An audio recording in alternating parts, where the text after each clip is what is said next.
Welcome back to our channel, guys, and I promised in my previous video that I wanted us to look at the current voters register, the target, the 2 weeks target in this second mass voter registration.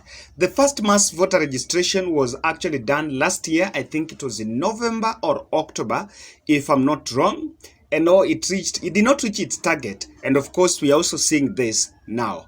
What I am to say here, guys, is if Raila Odinga and William Ruto's team camp have actually perused this document from IEBC, then this is really, they have been served the shock of their life and they are in panic. So just before I look at politically, the political impression of this outcome from IEBC, first I want to give you a breakdown of what exactly, how does it look like, because I have seen a phase of low voter turnout in registration. So this has been seen, and I just wanted to use, the report is huge, and I've gone through the whole report, and that's why I'll give you a whole impression.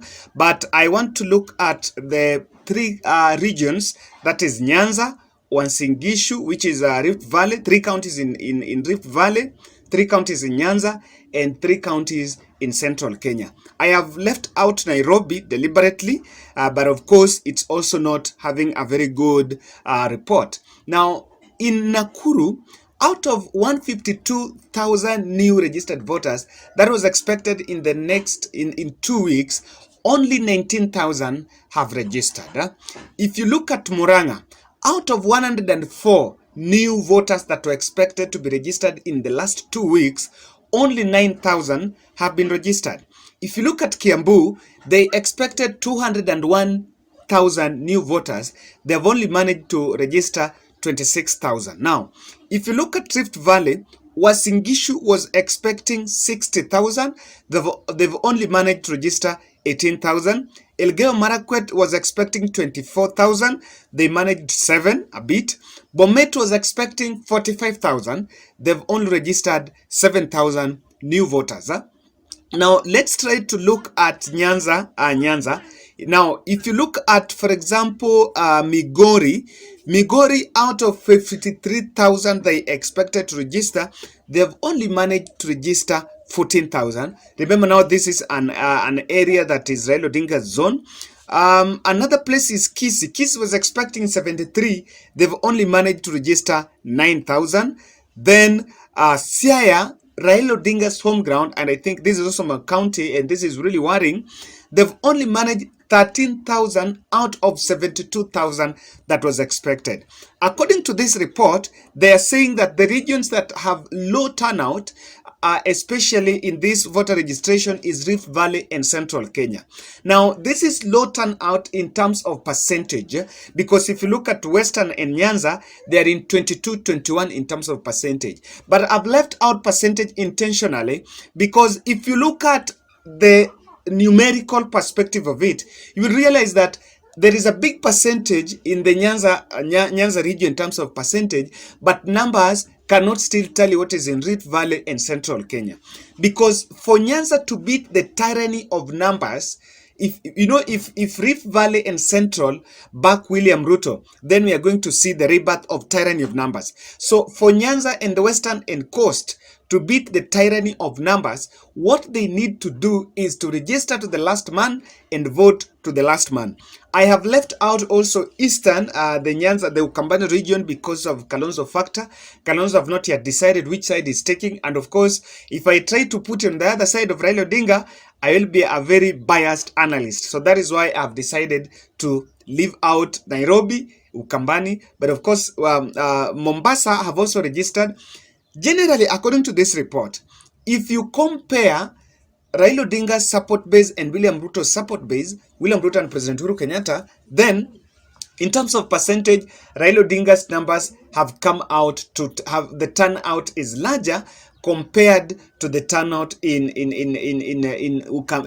Rift Valley and Central. Because, for example, if you look at Kiambu, out of 201,000 new voters, they've only managed 26,000. So if you look at it percentage, it's low, but in terms of number, they're high. So guys, before I go, I want to look at what is the political impression? What do you think first is bringing this issue of voter turnout at this registration stage, and why this is going to be a headache to Raila and William Ruto's camp? Guys, before you look that, if you're watching this video for the first time and you've not yet subscribed, take a second and subscribe, and also kindly click the notification bell. When we publish a video, you will be notified, and that is it. And with that, you can also give us your feedback at the comment section, what you think is bringing this low voter turnout at the registration stage. The first impression here, guys, is there is going to be low voter turnout on 8th August. You have to take it to the bank. There will be low voter turnout, and someone who is banking on a region that, for example, if Raila Odinga is banking on 45% or 35% from central Kenya, he should work with a voter turnout of 50%. So, for example, if central Kenya has 5 million, they know that the turnout is going to be 2.5 million. So you take 35% of 2.5 million, you do your calculation, realize that there is a problem somewhere. So it is going to bring this, it is going to take these two political leaders back to drawing board. Now, my reason number one, what is bringing this issue of low voter turnout? I want to blame the politicians. There is poor messaging. While this voter mobilization is a prerequisite role of IEBC, but IEBC is just a political player and has no interest on any elective seat. It doesn't matter. IEBC will count the votes that will be casted. IEBC will just count the votes on the 9th day. It is not about them. This report does not worry them. It is their target to reach the report. It is their role to reach the target. But if they don't reach the target, it's not upon them. It's upon Raila and William Ruto and President Uhuru Kenyatta to make sure that they get the numbers. The strategy belongs to them. So one thing that is bringing this is poor messaging. I think if you look at the kind of message that William Ruto's team is taking to their voters, and I want to say that not to be biased, but because the Rift Valley and Central Kenya are the ones that have low voter turnout in terms of percentage, the message is full of anger and retaliatory and revenge. You know, they are communicating like, we president have really mistreated us, and so we need to get the leadership so that we can revenge. As much as they have a very good model of bottom-up approach, but I think they're not leaving the model to sell. They are selling more of an anger and threats that, you know what, Uhuru and Raila are out here to destroy us. So watajua hawajui.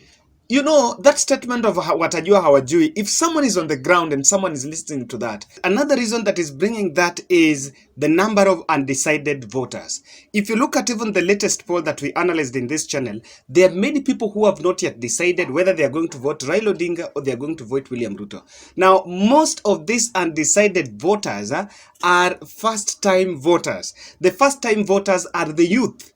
Now, because in the voting of 2022, these people who were born in 2000, between 2000 to 2002, are going to vote for the first time. So, most interestingly, they've not yet decided. Because they have not yet decided, that's why they're not turning up. They're not giving it a priority to walk to the polling station and make sure that they register as voters. And that is going to be very detrimental to political outfit that is looking at the youths at the center of their strategy. If you look at the UDA, the youth agenda, the UDA, the empowerment youth agenda, is mostly inclined towards the youth. So one thing they need to do, and that is why this is a very big shock to them, because if this number is not turning up to vote, I can surely tell you that on 8th August, we are going to see the same voter apathy. And again, more interestingly, if you look at it, you realize that people who are targeting the over 30 and above, these are the guys that will wake up every morning in the morning to make sure they go and vote. Now,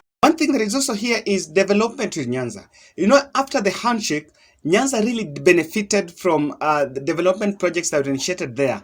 The port there, the issue of the railway going up to Kisumu. These are things that are tangible. These are physical developments, the road networks there. These are physical developments that these guys are seeing, and they can now feel like there is the fruit of being in government. And they know that during last week when a team was doing voter mobilization in Nyanza, they were actually telling the youth there that you need to work hard so that you be in government, just so that you can benefit the same way we benefited when there was the handshake. So that one can actually rejuvenate Nyanza. I also believe that there is the I think there is this issue of discrimination in mobilization. You know, I saw a team from Central Kenya going to Nyanza to mobilize Nyanza voters to vote. They were in Siaya. That was Sabina Chege.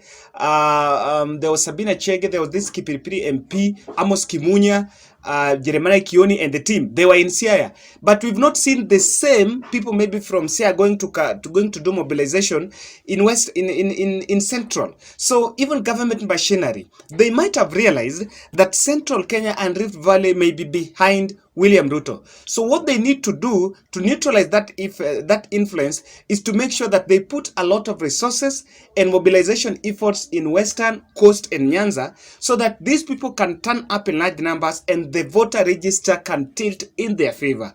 This, if in case this is also working, because I don't want to cast everything behind the stone. It is highly possible. The chiefs maybe in Central Kenya and Nyanza are not highly active to mobilize the community compared to provincial administration, the chiefs and certain chiefs in Nyanza and the other parts of Western and Coast. So I think that is also one factor that is bringing that low voter turnout. Lastly, guys, there is lack of hope. Kenyans are tired and they are fatigued. I think the more you talk to people about the economy, you're telling people about how you're going to give money what in terms of money aspect. The more you talk about the economy, you're talking to people about the public debt.